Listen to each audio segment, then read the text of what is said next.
Determine the left-sided limit and the right-sided limit and the two-sided limit as x approaches 0 of sine of x divided by 1 minus cosine of x. Each of these involves the limit as x approaches 0 of sine of x divided by 1 minus cosine of x. The first thing to do is try plugging a 0 in for each of the x's. That will give the sine of 0 over 1 minus the cosine of 0. Sine of 0 is a 0, 1 minus cosine of 0 is a 1. 1 minus 1 is a 0, given the 0 over 0 indeterminate form. We will need to rework this. Since neither trig function is squared, we do not have a Pythagorean trig identity to use. Since neither trig function is of 2x, we do not have a double angle identity to use.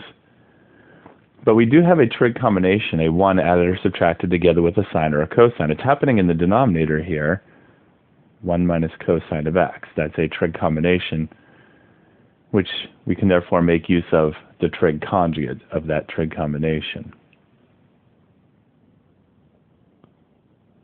Let's rewrite the limit exactly as given.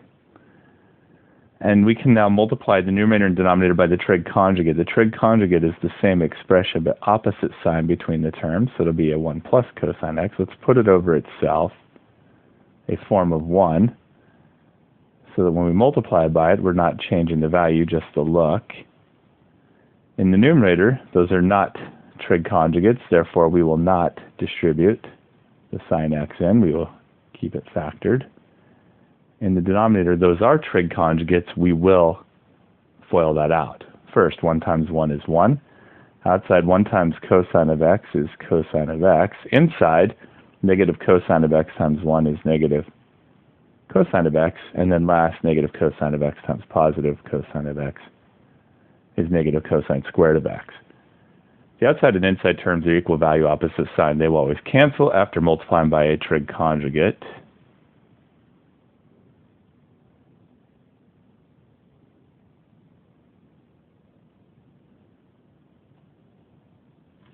The numerator we will leave factored as is.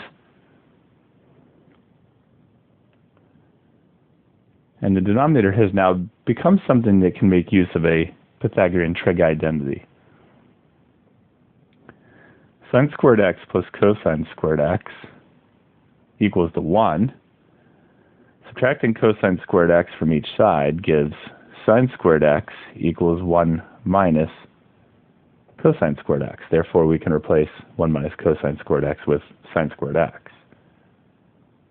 That will give the limit as x approaches 0 of the numerator left factored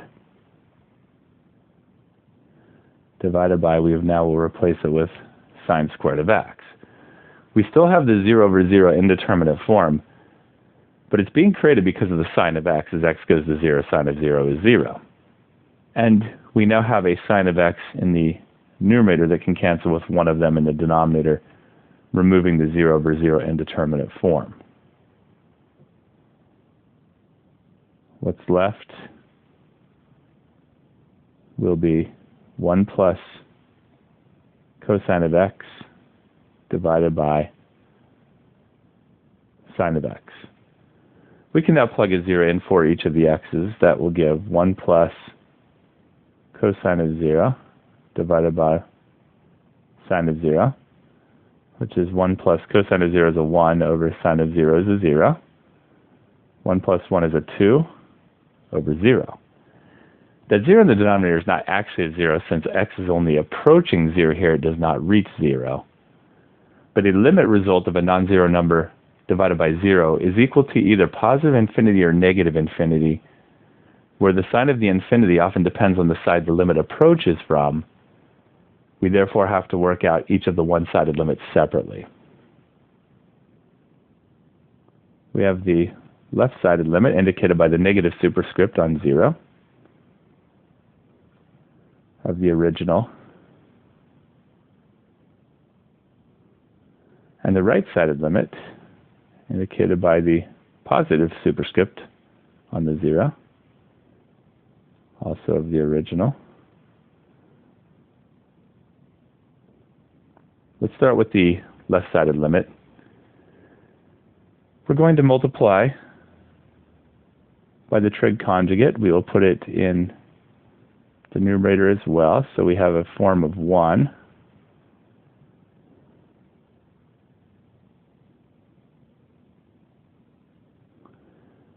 In the numerator, we will not distribute. In the denominator, we will FOIL it out, and it becomes 1 minus cosine squared of x, just like above. There is the identity available for that.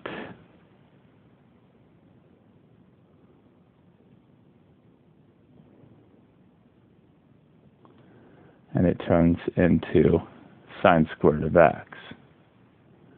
We can cancel out the sine x from the numerator with one of them in the denominator.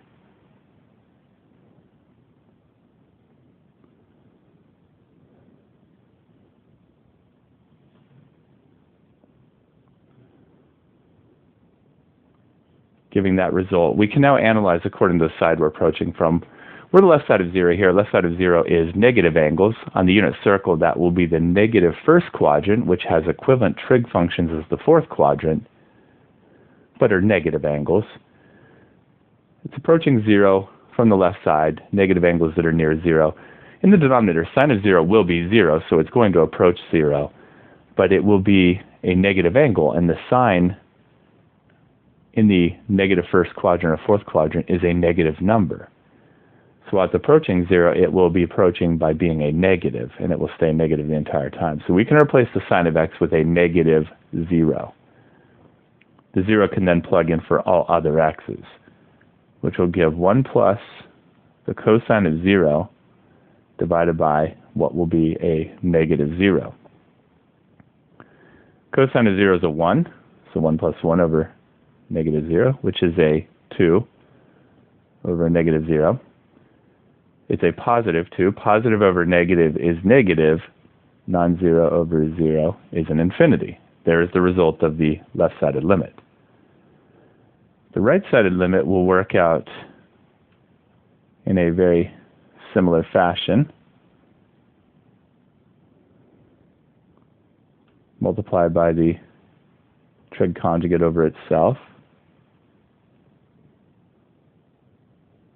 Do not distribute in the numerator, since those are not trig conjugates. FOIL the denominator, since those are trig conjugates.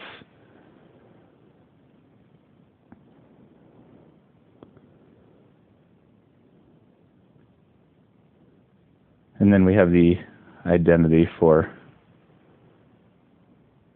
the denominator. It's the Pythagorean trig identity. It will become sine squared of x. We can cancel the sine of x in the numerator with one of those in the denominator.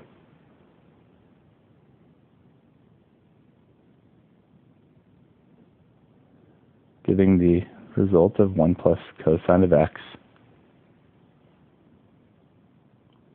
over sine of x. This time we're approaching 0 from the right side, which on the unit circle will be in the first quadrant. It's positive angles, but near 0. And sine in the first quadrant is a positive number, though sine of 0 is 0, so it's going to approach 0. So that'll be a positive 0 in the denominator. We can then plug a 0 for all remaining x's, so 1 plus cosine of 0 over positive 0. Cosine of 0 is a 1. 1 plus 1 is a 2 over that positive 0. 2 is a positive 2. Positive over positive is positive. Non-zero over 0 is an infinity, and there is the result of the right-sided limit. The two-sided limit depends on the results of the one-sided limits. They do not match each other, so the two-sided limit up here will be does not exist, and there's the results of the three different limits.